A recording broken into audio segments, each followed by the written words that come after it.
Good morning and a happy Tuesday to everybody in the foundations class.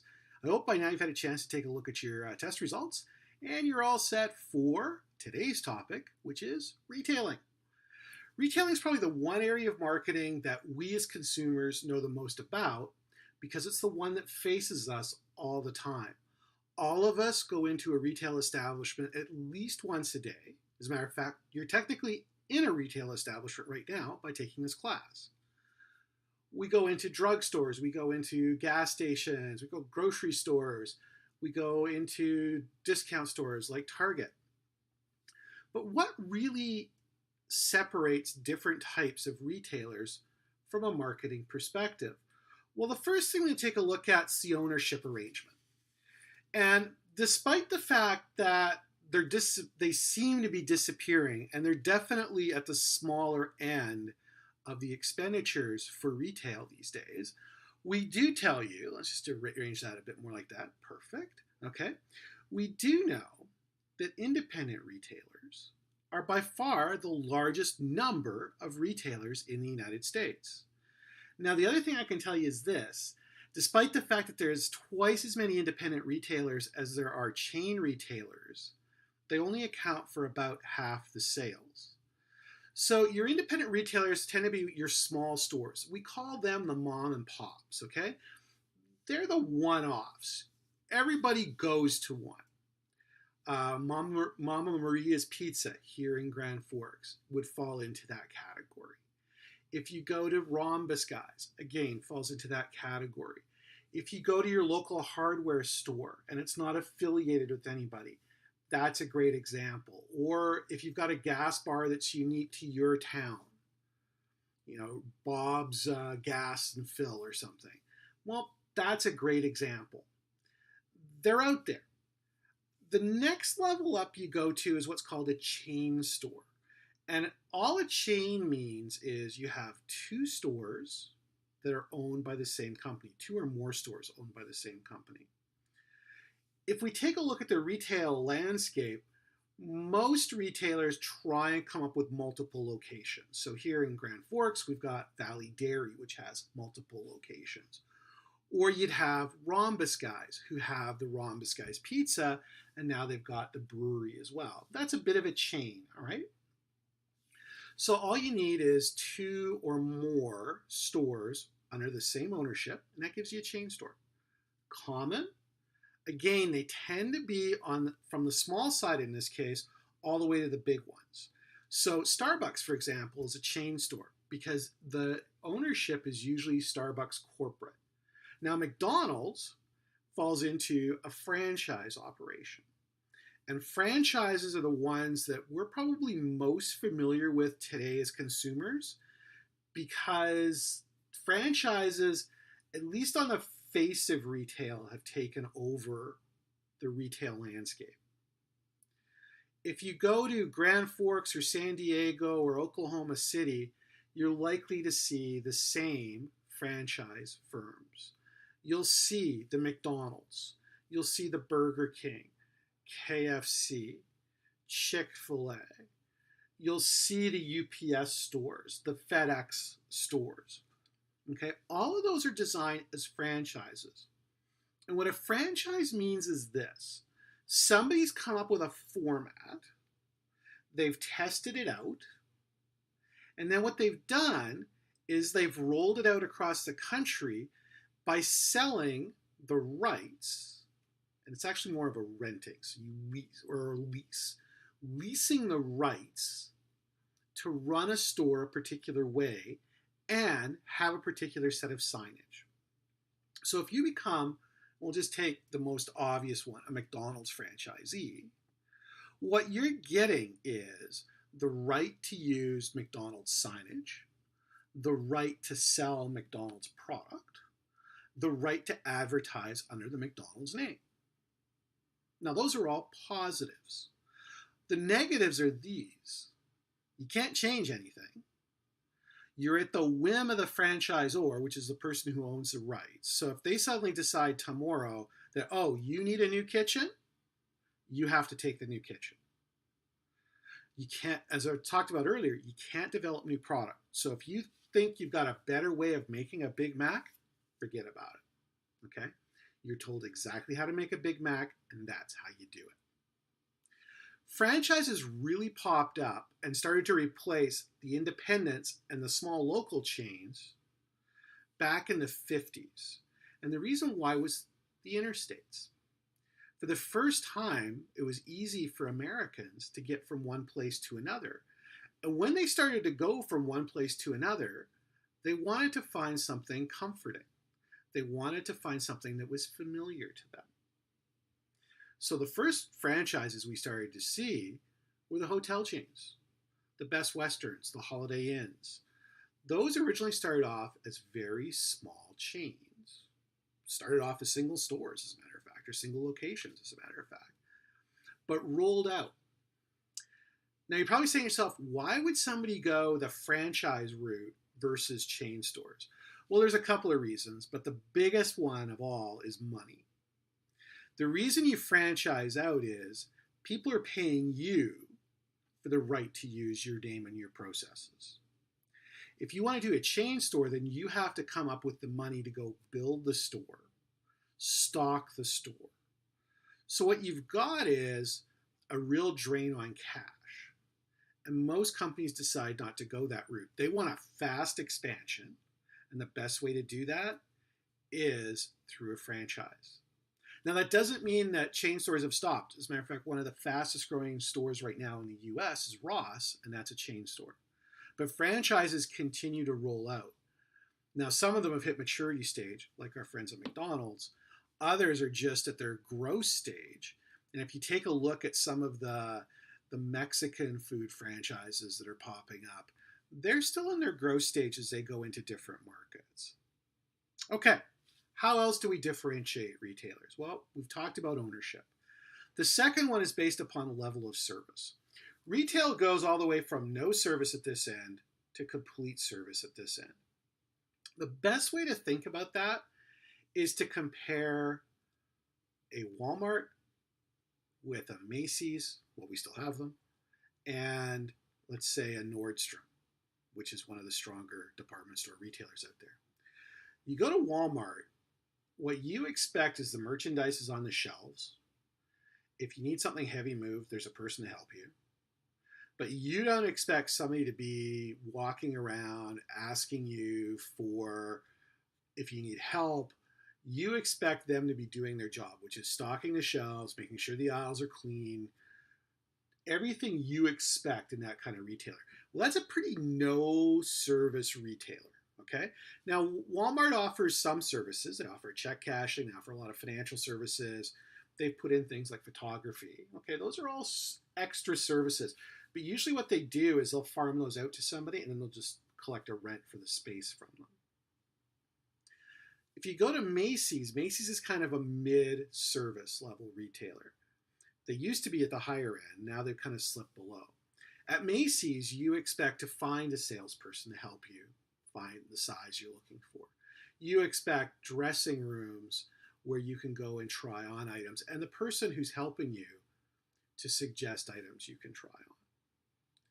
You're expecting that the items are going to be stocked, but you're expecting that they're going to offer their own credit line, which they do through the Macy's card. And you expect a few other types of services that they would offer, like a bridal side. Now, Walmart's got that too, but not nearly to the extent that Macy's does.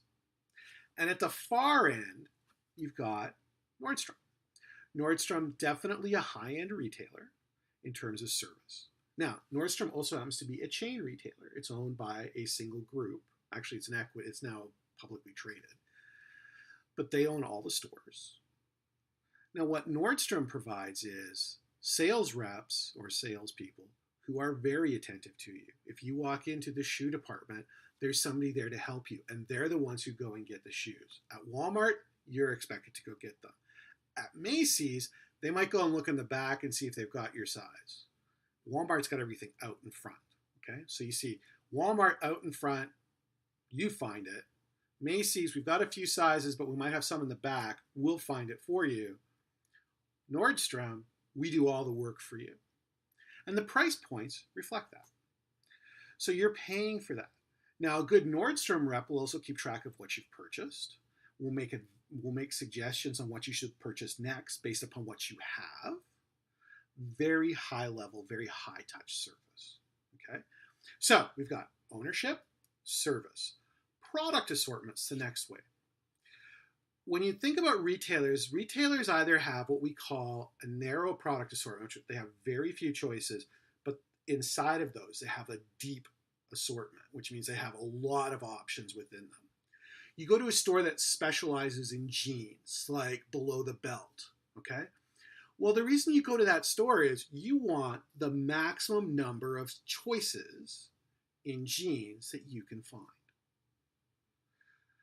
Now, they'll have thin leg, thick leg, or wide leg. They'll have stretch. They'll have, 20 different types. And then they'll have all sorts of sizes within it. Okay? Because they're trying to capture in that niche market they're in the maximum number of customers.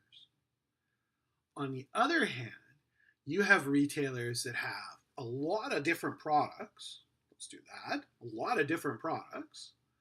But inside of that, they don't have much assortment. Department stores were classic for that. Okay, so your Macy's or even your Nordstroms will have a lot of products, usually focused around apparel, because that's really where those areas have gone. But they don't have a lot of choice within them.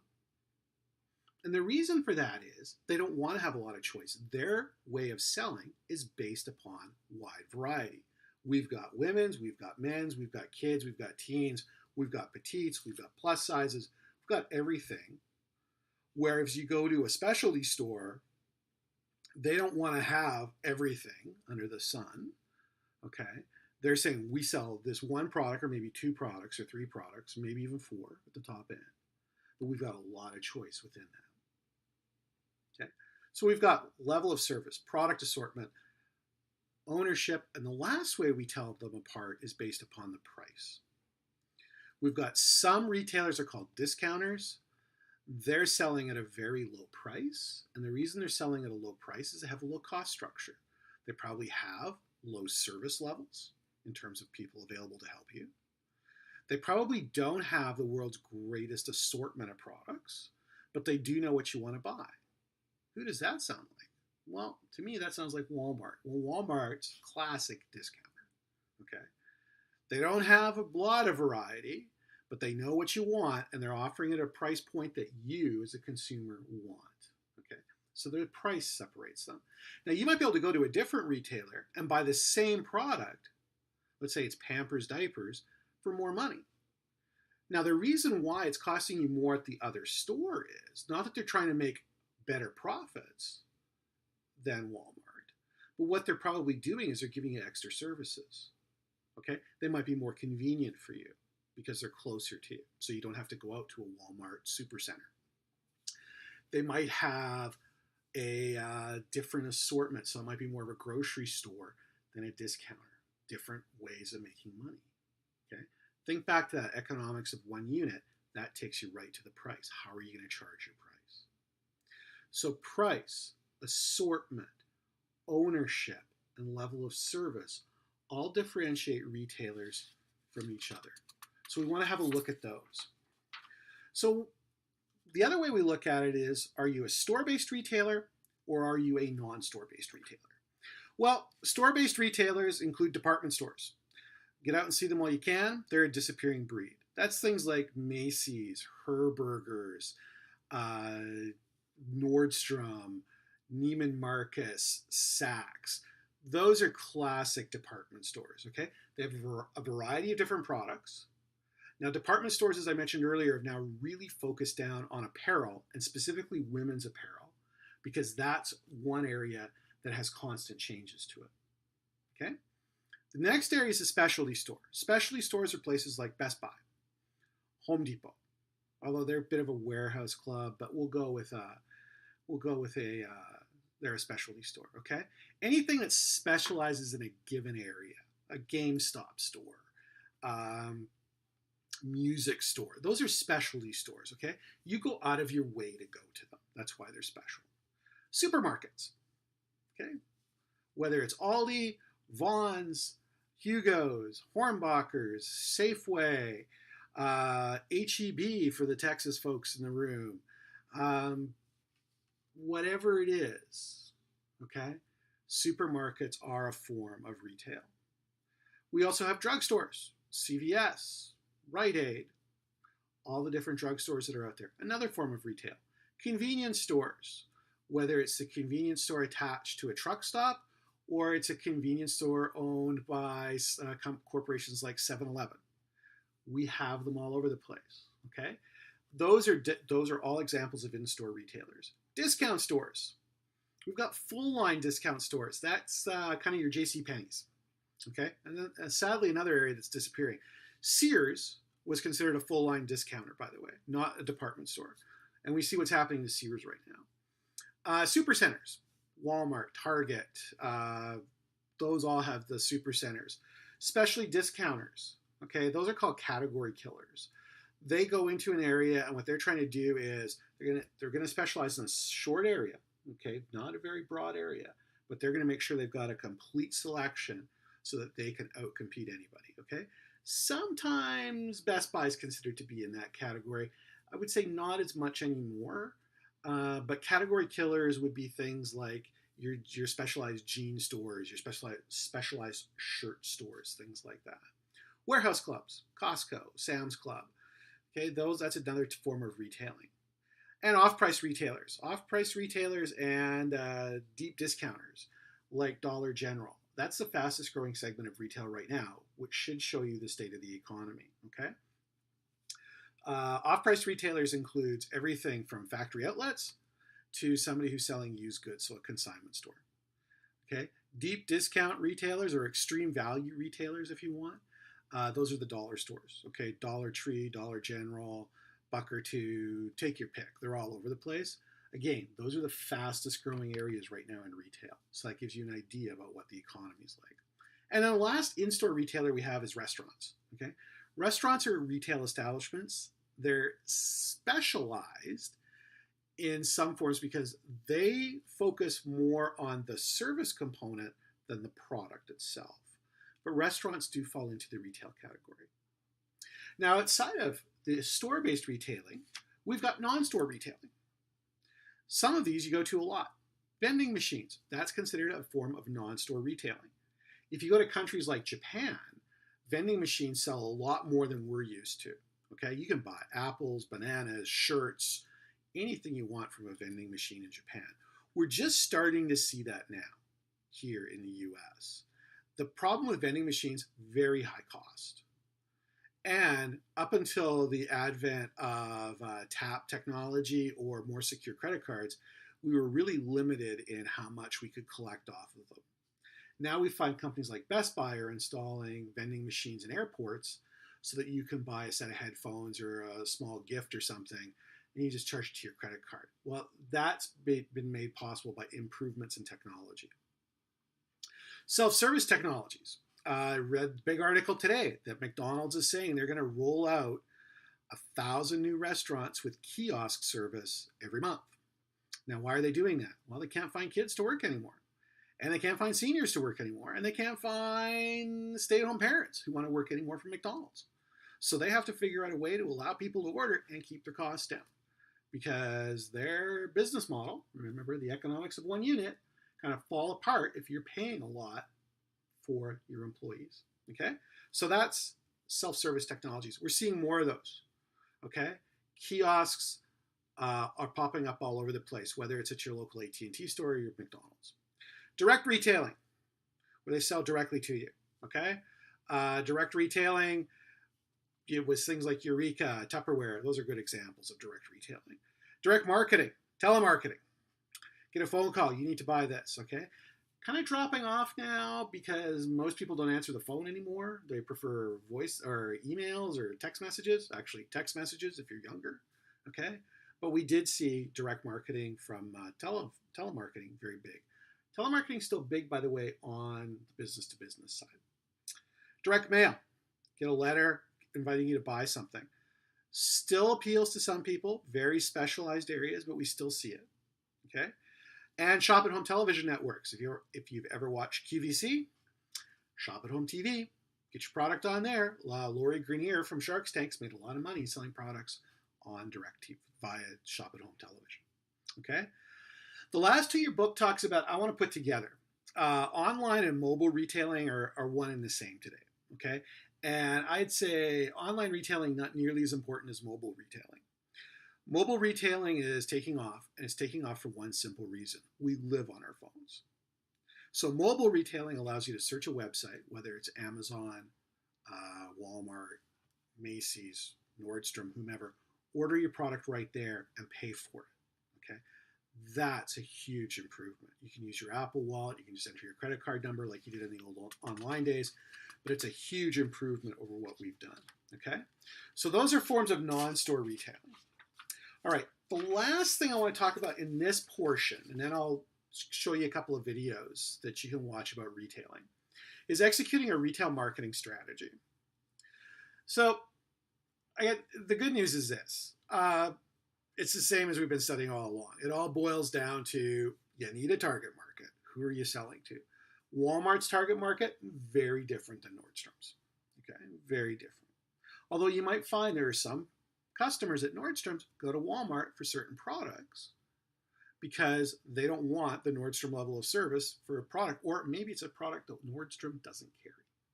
But first off, you need a target market. Okay?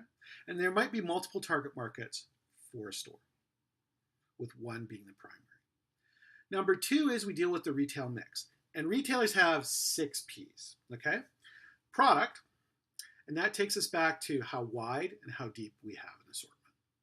Place, that's the physical location, the amount of hours, and how the location looks both on the outside and on the inside. Okay.